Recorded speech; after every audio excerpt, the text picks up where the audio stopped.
Hello అండి, welcome to Vidyalakshmi channel అండి. Sunday రోజు స్పెషల్గా చికెన్ బిర్యానీ చేశానండి. అది ఎలా తయారు చేసుకోవాలో చూద్దాము. దానికోసం ముందుగా ఒక గ్లాసు బాస్మతి రైస్ తీసుకున్నాను. 2 గ్లాసులు నార్మల్ రైస్ తీసుకొని నీటితో శుభ్రంగా కడిగి నీళ్లు పోసి నానబెట్టుకోవాలండి. తర్వాత నెక్స్ట్ బౌల్లో చికెన్, ఇది 1/2 kg పైన చికెన్ ఉంటుంది. ఇది నీట్గా కడిగి శుభ్రంగా కడుక్కొని తీసుకున్న తర్వాత పసుపు, 2 స్పూన్ల కారము, 1 స్పూన్ పచ్చిమిర్చి పేస్ట్, గరం మసాలా, ధనియా పౌడరు, బిర్యానీ మసాలా కూడా వేసాను. తర్వాత అల్లం వెల్లుల్లిపాయ పేస్ట్ కూడా వేసాను. తర్వాత పెరుగు వేస్తున్నానండి. ఒక 6 స్పూన్స్ పెరుగు వేసుకొని బాగా కలుపుకోవాలి. దీంట్లోనే సాల్ట్, నిమ్మరసం కూడా వేసుకోవాలి. ఒక చెక్క నిమ్మరసం వేస్తున్నాను. ఎక్కువ వేస్తే పులుపు ఎక్కువ అవుతుంది. ఇవన్నీ బాగా కలిసేటట్టుగా బాగా కలుపుకోవాలి. ఎంత బాగా కలుపుకుంటే ముక్కకి అంత బాగా పడుతుంది. దీంట్లోనే పుదీనా, కొత్తిమీర కూడా వేసి ఇంకొకసారి బాగా కలుపుకోవాలండి. బాగా మిక్స్ చేసేసి దీన్ని ఒక 1 అవర్ పాటు ఫ్రిడ్జ్లో ఉంచాలి. తర్వాత సన్నగా తరిగిన ఉల్లిపాయల్ని ఇలా ఆయిల్లో వేసి కొంచెం సాల్ట్ వేసి వేయించుకోవాలి. బ్రౌన్ ఆనియన్స్ లాగా వేయించుకోవాలి. సాల్ట్ వేయడం వల్ల బ్రౌన్ ఆనియన్స్కి స్వీట్నెస్ లేకుండా బాగుంటాయి. బ్రౌన్ ఆనియన్స్ అయిన తర్వాత రైస్ కుక్కర్లో బౌల్ పెట్టుకొని దాంట్లో అడుగున ప్లేట్ వేసుకోవాలి కంపల్సరీగా, లేకుంటే అడుగు అంటుతుంది. మనం మ్యాగ్నేట్ చేసి పెట్టుకున్న చికెన్ని వేసుకొని 2 స్పూన్ల ఆయిల్ వేసి తీసుకొని బాగా కలుపుకోవాలి. బాగా కలిపేసుకొని కుక్కర్ని ఆన్ చేసుకోవాలి. రైస్ కుక్కర్ని ఆన్ చేసి పెట్టుకోవాలి. తర్వాత ఇంకో రైస్ కుక్కర్ బౌల్ తీసుకొని స్టవ్ మీద పెట్టాను. కొంచెం ఆయిల్ వేసేసి హోల్ గరం మసాలా అంతా వేసుకోవాలి. ఇలా ఆయిల్లో మసాలా వేసుకోవడం వల్ల బిర్యానీకి మంచి టేస్ట్ వస్తుంది. స్మెల్ కూడా బాగుంటుంది. చాలామంది నీటిలో వేసుకుంటారు మసాలా.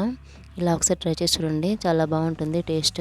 అల్లం వెల్లుల్లి పేస్ట్ కూడా వేసేసి ఫ్రై అయ్యాక వాటర్ వేయాలి. వాటర్ బాయిల్ అయ్యేంత వరకు మరిగించాలి. దీంట్లోనే సాల్ట్, పుదీనా, కొత్తిమీర కూడా వేసుకోవాలి. ఫ్లేవర్ బాగుంటుంది. సాల్ట్ కూడా వేసేసి వాటర్ని మరిగేంత వరకు మరిగించాలండి. చికెన్ కూడా ఉడుకుతుంది. ఇలా రైస్ కుక్కర్లోనే సింపుల్గా బిర్యానీని రెడీ చేసుకోవచ్చండి. బియ్యం నానిపోయాయి. బాస్మతి రైస్ చూడండి బ్రౌన్ కలర్లో కనిపిస్తున్నాయి. వాటర్ మరుగుతున్నాయి కదా. ఈ నానిపోయిన రైస్ని ఇప్పుడు ఇందులో వేసుకుందాము. బిర్యానీ కోసం కాబట్టి కొంచెం వాటర్ పడినా పర్వాలేదండి. వాటర్ని స్ట్రెయిన్ చేసుకుని వేసుకుంటాం కదా రైస్ని, అందుకే నేను అలాగే వేసేస్తున్నాను.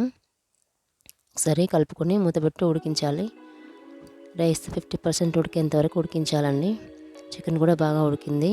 దీనిలోకి కొంచెం కొత్తిమీర, పుదీనా, బ్రౌన్ ఆనియన్స్ వేస్తున్నాను. బ్రౌన్ ఆనియన్స్ వేయడం వల్ల బిర్యానీ మంచి టేస్ట్ ఉంటుంది. ఒకసారి బాగా కలుపుకొని మూతపెట్టి ఇంకాసేపు ఉడికించాలండి.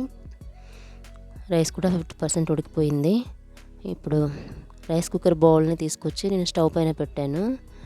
50% ఉడికిపోయింది కదా. ఈ రైస్ని తీసేసి దాంట్లో వేసుకోవడానికి ఈజీగా ఉంటుందని ఆ పక్కన పెట్టానండి.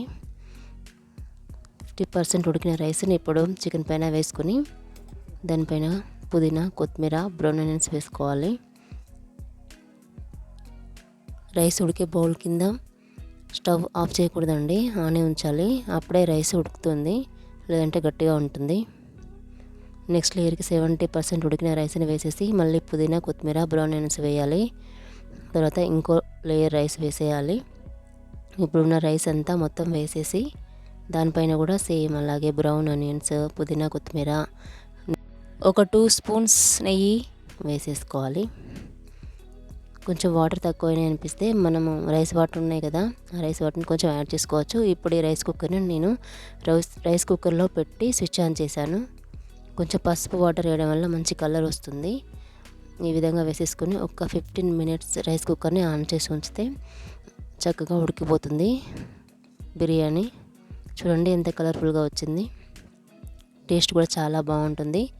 ఈజీగా సింపుల్గా ఇలా రైస్ కుక్కర్లోనే బిర్యానీ రెడీ చేసుకోవచ్చు. చాలా టేస్టీగా ఉంటుంది. Thank you for watching.